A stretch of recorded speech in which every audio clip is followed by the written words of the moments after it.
महाराज, अब मैं आपसे क्या पूछने जा रहा हूँ ये तो आप समझ ही गए होंगे। भगवान भोलेनाथ माता पार्वती कैलाश से दृश्य नहीं हुए देवऋषि। भगवान भोलेनाथ को माता पार्वती को कक्ष से लिवाने गए हैं। लिवाने गए हैं? कहाँ ले जाने के लिए? मुझसे कुछ कहा तो नहीं है, परंतु लगता है कि गगन विहार जाने का वो विचार कर रहे हैं। नारायण नारायण, नंदी महाराज इतनी महत्वपूर्ण बात है और आपको बता ही नहीं गया, ये तो बड़े दुख की बात है। नंदी महाराज, आप इस कैलाश के रक्षक हैं, आपको तो इस बात का ज्ञान होना ही चाहिए था। नारायण नारायण। देवर्षि, कैलाश पर आते ही आपने अपनी लीला प्रारंभ कर दी। लीला? कैसी लीला? नारद लीला। नंदी को भोलेनाथ के विरुद्ध कुछ पाठ पढ़ाने लगे थे? नहीं माता नहीं, मैं तो केवल अपनी उत्सुकता को शांत कर रहा था। मेरा दूसरा और कोई उद्देश्य नहीं था। तुम्हारा उद्देश्य तुम्हारी लीला में उलझ जाता है नारद। तुम्हारी लीला देखकर किसी को भी भ्रम हो सकता है कि इस समय तुम नंदी को हमारे विरुद्ध षड्यंत्र में सम्मिलित कर रहे थे। षड्यंत्र? नारायण नारायण, वो भी आपके विरुद्ध?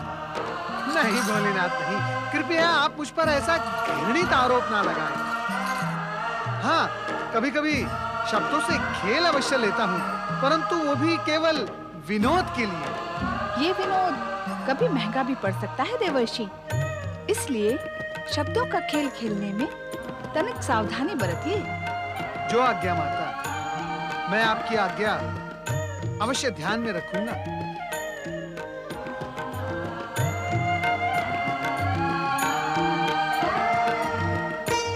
भोलेनाथ, क्या आप दोनों ने गगन विहार करने का विचार किया है? अवश्य। आपसे नंदी ने ही कहा होगा कि हम गगन विहार पर जाने का विचार कर रहे हैं। अब नंदी महाराज असत्य तो नहीं कहेंगे ना? हा? जब हमने नंदी से कुछ कहा ही नहीं, तो सत्य असत्य का प्रश्न ही नहीं। नारद, तुम ये बताओ कि इस समय क्या नया समाचार लेकर आए हो? नारायण नारायण, नया समाचार तो है भोलेनाथ। राजकुमार भद्रायु और राजकुमारी कीर्ति मालिनी का शुभ विवाह। क्या आप उस विवाह में सम्मिलित हुए थे देवर्षि? नहीं नहीं माता, बिना निमंत्रण के मैं वहां कैसे जाता?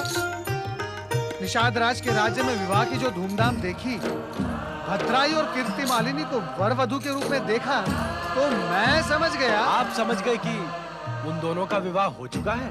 हाँ हाँ प्रभु, परंतु इस समय आपको ये समाचार देना मेरा उद्देश्य नहीं था। आप दोनों के दर्शन की आकांक्षा लेकर मैं यहाँ आया था, सो मेरी आकांक्षा पूर्ण हो चुकी है। अब आप दोनों मुझे आज्ञा दें। ऐसी शीघ्रता भी क्या है नारद? तनिक हमारे साथ वार्तालाप तो करें। आप जब भी कैलाश पर पधारते हैं, तो हमारा मन प्रफुल्लित हो जाता है। नारायण नारायण, ये सब आपकी कृपा है माता। और वैसे भी वार्तालाप करने के लिए कोई भी विषय शेष नहीं रह गया। अब यदि मैं शब्दों का खेल खेलने लगूंगा तो संकट में फंस सकता हूँ। आप मुझे आज्ञा दे ही दें। नारद बहुत चतुर है देव। वे समझ गए कि भद्रायु और कीर्ति मालिनी के विवाह का समाचार सुनने के पश्चात तुम उन्हें देखने की इच्छा व्यक्त करोगे और हमारे लिए गगन विहार करना अनिवार्य हो जाएगा। आपने तो मेरे मन की बात कह दी स्वामी। आप अंतर्यामी जो हैं, अब हमें शीघ्र ही गगन विहार के लिए प्रस्थान करना चाहिए। नंदी, तुम्हारा कथन सत्य था। हमें गगन विहार के लिए जाना ही है। तुमने नारद से हमारे गगन विहार की चर्चा करके कोई भूल नहीं। ओम नमः शिवाय।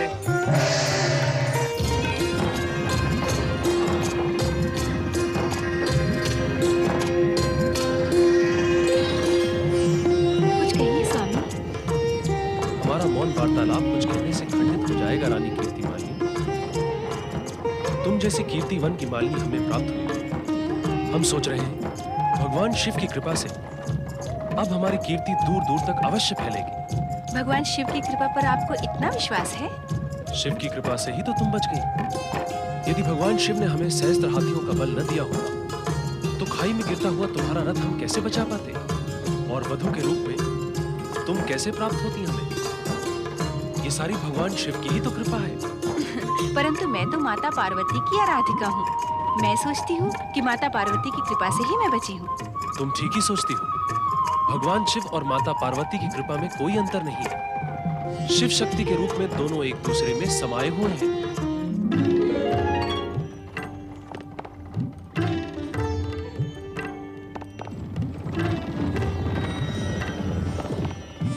वो देखो देवी, वो है भद्रायु और कीर्ति मालिनी अपने नव विवाह का आनंद मनाने के लिए वन विहार करने जा रहे हैं। कितनी रूपवती है कीर्ति मालिनी,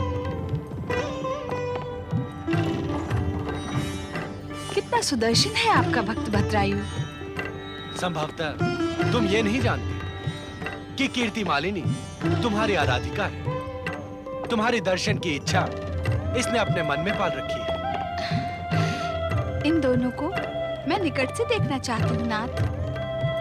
हम तुम्हारी ये इच्छा अवश्य पूर्ण करेंगे, परंतु तुम्हें भी हमारी एक इच्छा पूर्ण करनी होगी। कैसी इच्छा स्वामी?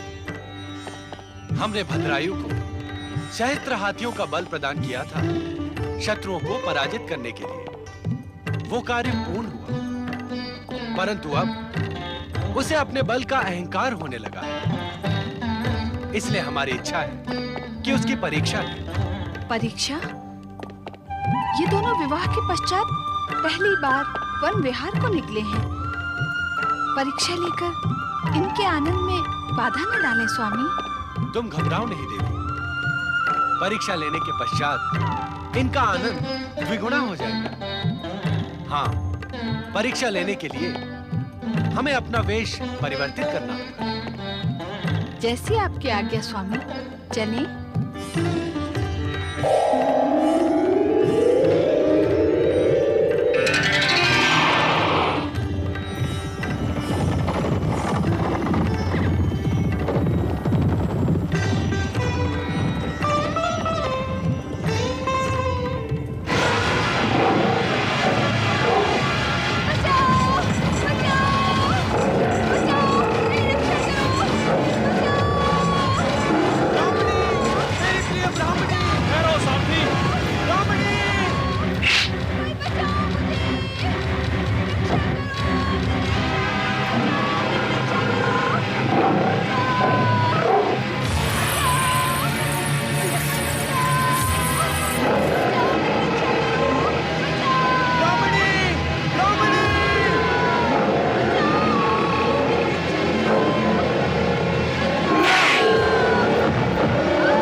क्या हुआ स्वामी?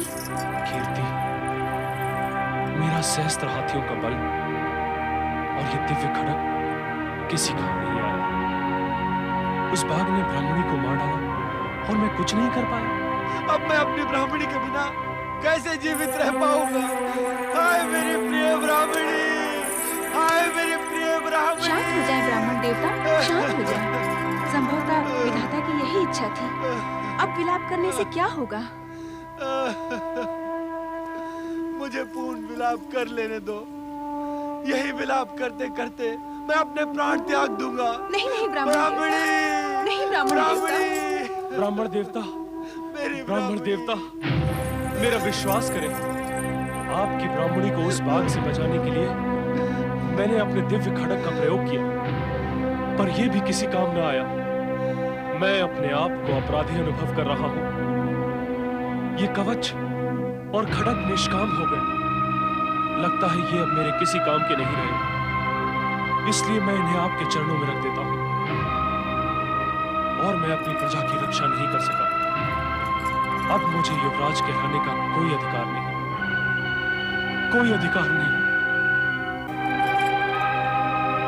दिव्य खड़ग का प्रयोग किया आपने। कौन है आप?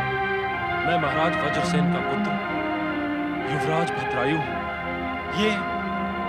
ये आपके पिता महाराज वज्रसेन का ही राज्य है? हाँ हाँ ब्राह्मण देवता, दशाण युवराज के नाते अपने प्रजाजनों की रक्षा करना मेरा कर्तव्य है।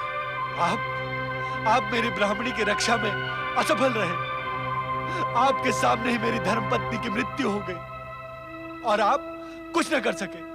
इसके लिए मैं लज्जित हूं ब्राह्मण देवता, और इसके प्रायश्चित स्वरूप आप जो भी कहेंगे मैं करने के लिए प्रस्तुत हूं। तो मेरी ब्राह्मणी के मृत्यु के प्रायश्चित स्वरूप आप अपनी पत्नी मुझे सौंप दें।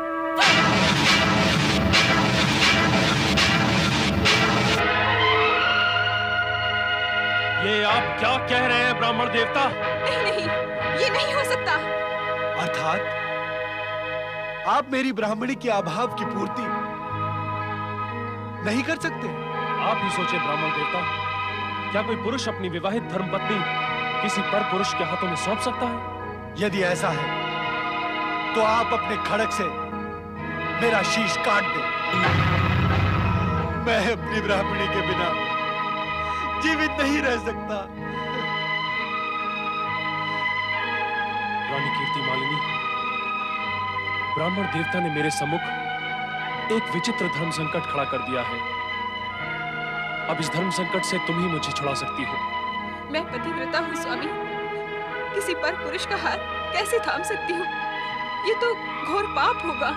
तो फिर ब्राह्मण देवता की इच्छा पूर्ति कैसे होगी? यदि इन्होंने प्राण त्याग दिए तो मुझ पर दो ब्रह्म हत्याओं का पाप लगेगा। यदि आपने बलपूर्वक मुझे इस ब्राह्मण को सौंपने का निश्चय किया तो मैं भी जीवित नहीं रहूंगी स्वामी। अर्थात अपनी ब्राह्मणी के बिना मैं जीवित रह सकूंगा, ऐसा सोच रहे हैं आप? ऐसा कदापि नहीं होगा युवराज। यदि आप अपनी धर्मपत्नी मुझे सौंपने के इच्छुक नहीं हैं और अपने खड़ग से मेरा वध करना भी उचित नहीं समझते, तो अब मेरे पास एक ही उपाय शेष रह गया है। मरण समाधि लगाकर मैं अपने प्राणों का अंत कर दूंगा। हाँ, अब मैं यही करूंगा। ऐसा न करें ब्राह्मण देवता, आपको मृत देखने से पहले मैं अग्नि में भस्म होकर अपने प्राण दे दूंगा। मुझ पर इतनी दया करें, मेरे सम्मुख प्राण त्याग का निश्चय न करें। मुझे अपनी चिता सजा लेने दें।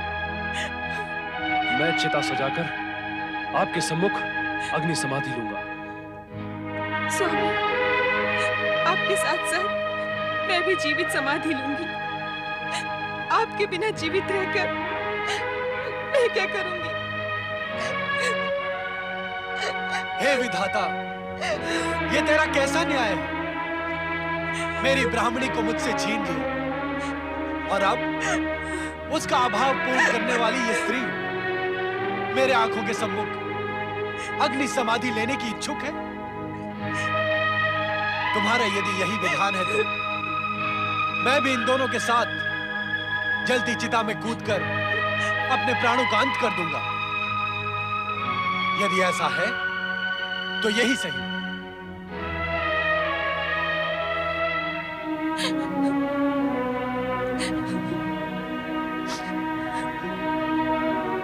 रानी कीर्ति मालिनी, अब भी समय है। ब्राह्मण देवता के अनुरोध को स्वीकार करके उनकी जीवन संगिनी बन जाओ और अपने इस कर्तव्य का पालन करते हुए मुझे सदा सदा के लिए विसार दो। नहीं, मुझे क्षमा करें ब्राह्मण देवता। स्वामी, मुझ पर कृपा करें और आपसे पहले मुझे चिता प्रवेश की अनुमति दें। मेरी आंखों के सम्मुख आप चिता में प्रवेश कर जाएं। ये देखना मेरे लिए असंभव है। नहीं रानी कीर्तिमालिनी, चिता प्रवेश की प्रतिज्ञा मेरी है। चिता जलाकर पहले मैं अग्नि प्रवेश करूंगा।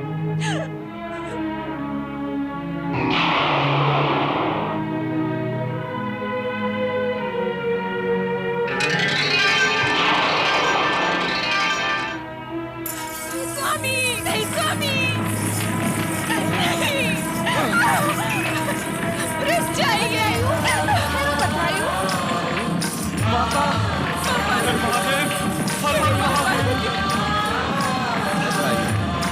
तुम्हारी परीक्षा पूर्ण। हाँ, तुम दोनों हमारी परीक्षा में खरे सिद्ध हो। रानी कीर्तिमालिनी, तुमने ब्राह्मण की मांग के आगे ना झुककर सतीत्व का सच्चा उदाहरण प्रस्तुत किया है। मेरे अहंकार को खंडित करके आपने ठीक ही किया प्रभु।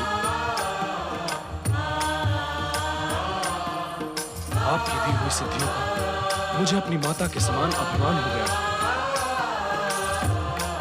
माता सुमति को अपने अभिमान का परिणाम दुर्दशा से देना पड़ा, परंतु आपने मुझे दुर्दशा से बचा लिया।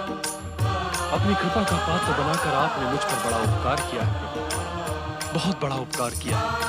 क्या आपने मेरी भी परीक्षा ली थी माता? हाँ, पति पत्नी ने साथ मिलकर पति पत्नी की परीक्षा ली है। अब तुम दोनों शिव पार्वती की कृपा के पात्र बनकर चिरकाल तक सांसारिक भोगों का न्यायपूर्वक उपभोग करोगे। तुम दोनों जीवन भर आदर्श राजा रानी का कर्तव्य निभाकर अंत में शिवधाम को प्राप्त करोगे। तुम्हारा कल्याण हो।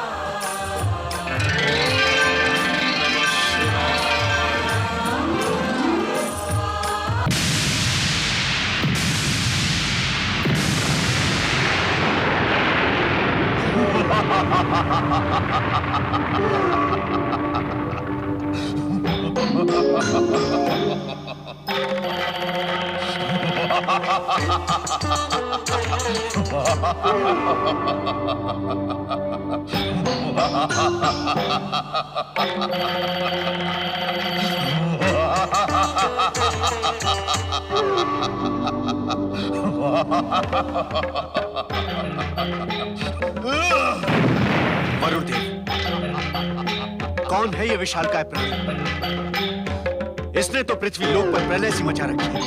हाँ देवराज, ऐसी विनाश लीला हमने पहले कभी नहीं देखी। दिखने में तो असुर जैसा दिखाई देता है, परंतु ये कहना कठिन है कि ये है कौन। नारायण नारायण। देवराज, इस विशालकाय असुर की शक्ति को देख रहे हैं आप?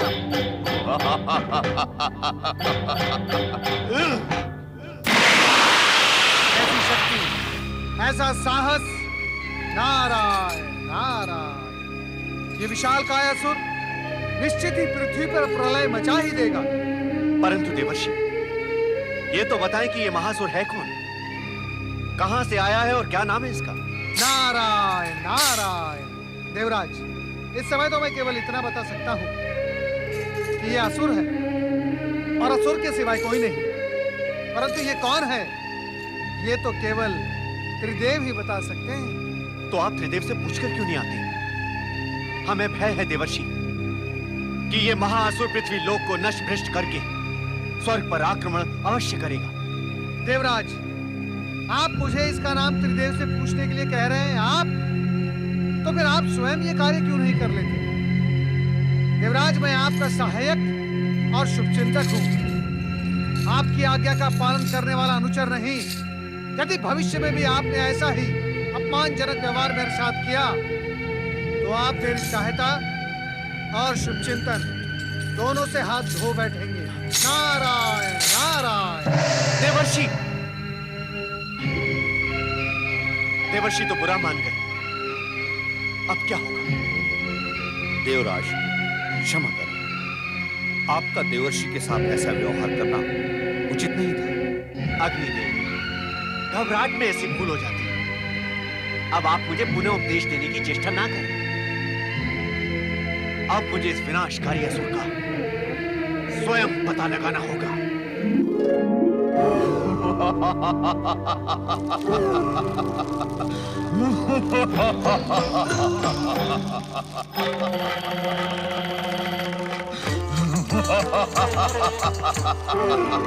ये अवश्य कोई शक्तिशाली असुर है जो पाताल लोक से प्रकट हुआ है, परंतु आश्चर्य, हाँ स्मरण आया। वीर दैत्य महिषासुर, तुम जाते जाते अपना बीज पाताल लोक में छोड़ गए। ये महान असुर अन्य कोई नहीं, तुम्हारा ही पुत्र गजासुर है। ये तो तुमसे भी अधिक शक्तिशाली प्रतीत होता है। अब असुर जाति का पुनरुत्थान अवश्य होगा। तुम्हारा ये शक्तिशाली पुत्र गजासुर असुर जाति का मस्तक फिर से ऊंचा करेगा। तुम धन्य हो महिषासुर, इस पुत्र के रूप में तुम अमर हो।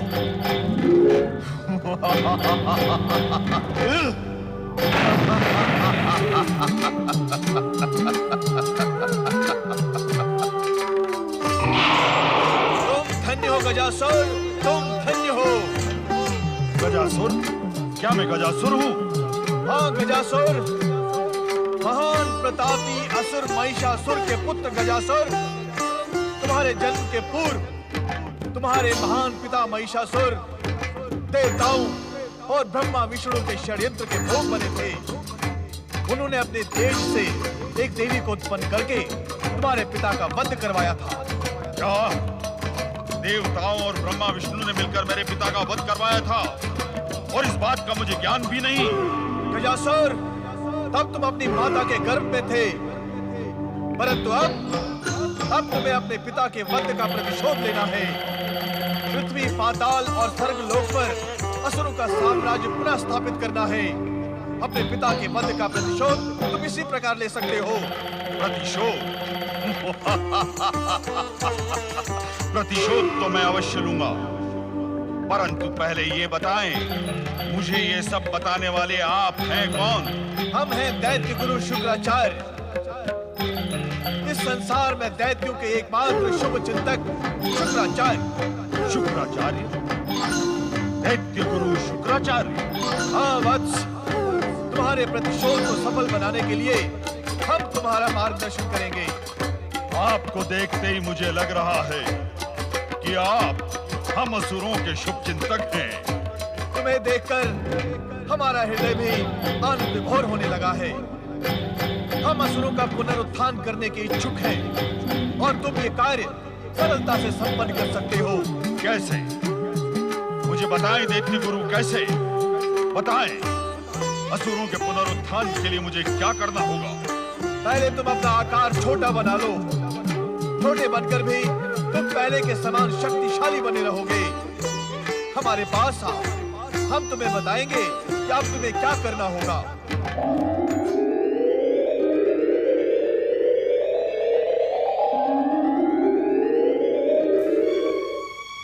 बताएं दैत्य गुरु, अब मुझे क्या करना होगा? गजासुर, प्रपंच और षड्यंत्रकारी देवताओं से सुरक्षा के लिए सबसे पहले तुम्हें तपस्या करनी होगी। तपस्या? ये क्या होती है? तपस्या में शरीर को तपाया जाता है, अपनी आत्मा के बल को बढ़ाया जाता है।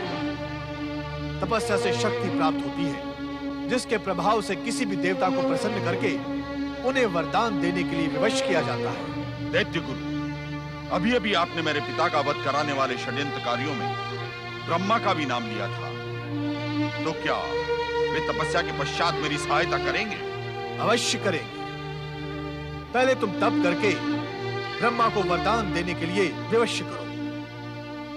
ब्रह्मा हमारे शत्रु देवताओं के शुभ चिंतक हैं, ये सत्य है, किंतु तप और साधना का प्रतिफल देना आराध्य का कर्तव्य हो जाता है। इसी कारण उन्होंने सदा असुरों को वरदान देकर शक्तिशाली बनाया है। वरदान प्राप्त करने के पश्चात सदा असुरों ने स्वर्ग पर अपने साम्राज्य का झंडा फहराया है। अर्थात ब्रह्मा हमारे शत्रु नहीं शुभ चिंतक हैं, तो हम उन्हें शत्रु कैसे कह सकते हैं दैत्य गुरु? शत्रु और मित्र की परख करने में तुम्हें अभी बहुत समय लगेगा गजासुर। इस दृष्टि से अभी तुम बालक हो। तुम्हें बहुत कुछ सीखना है। सीखना है तो सीखूंगा गुरुदेव, आपसे ही सीखूंगा। सबसे पहले तुम किसी एकांत पर्वत शिखर पर खड़े होकर अपनी तपस्या प्रारंभ करो, और जब तक ब्रह्मा स्वयं आकर वरदान न दे तब तक अड़िग रहकर एक स्थान पर खड़े रहो। खान पान से अपना ध्यान हटाकर मन को दृढ़ करके जो भी कष्ट आए उन्हें सहते रहो। कष्ट सहता रहूं? किस लिए? वरदान प्राप्त करने के लिए। वरदान प्राप्त करने के पश्चात तपस्या के सारे कष्ट तुम क्षण भर में बिसर जाओगे। वरदान में मुझे क्या मिलेगा? जो मांगोगे वही मिलेगा। ब्रह्मा से वरदान मांगो कि वे तुम्हें सदा के लिए अमर कर दें। सदा के लिए अमर कर दें? अर्थात मुझे कोई मार नहीं सकेगा? हाँ, तुम्हें कोई मार न सके।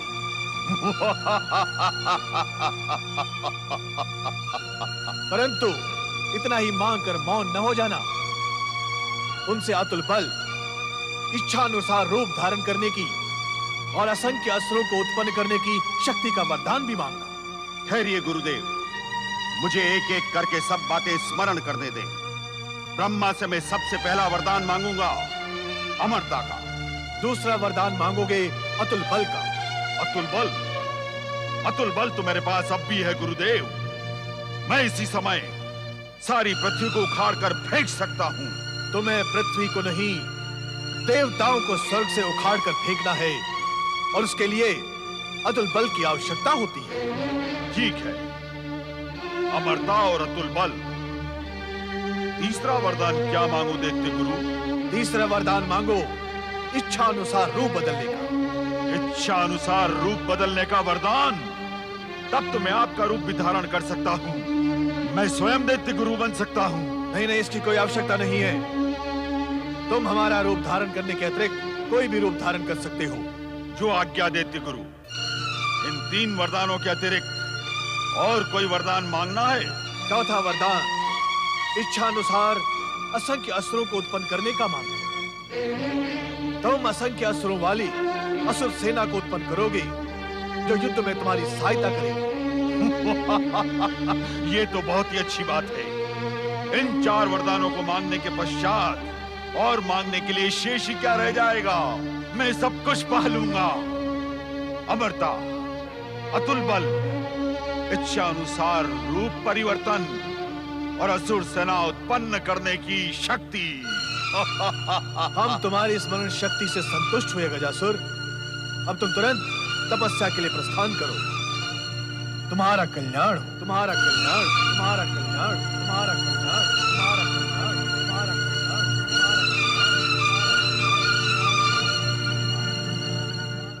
ओम नमः शिवाय, ओम नमः शिवाय, ओम नमः शिवाय,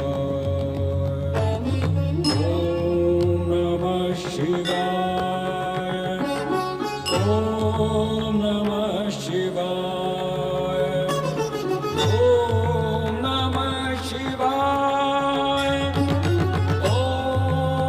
ओम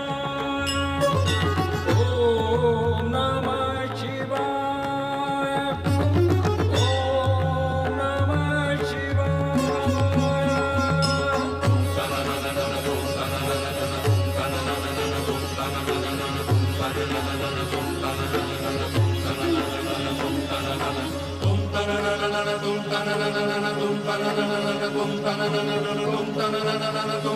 ओम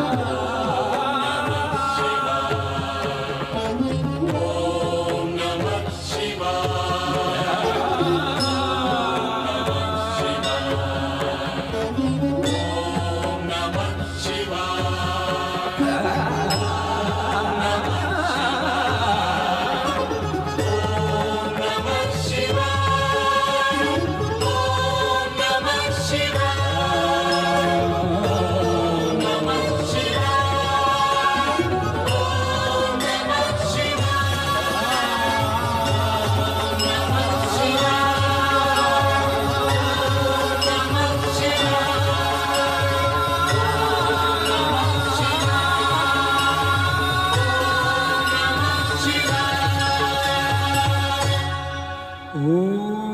नमः शिवाय।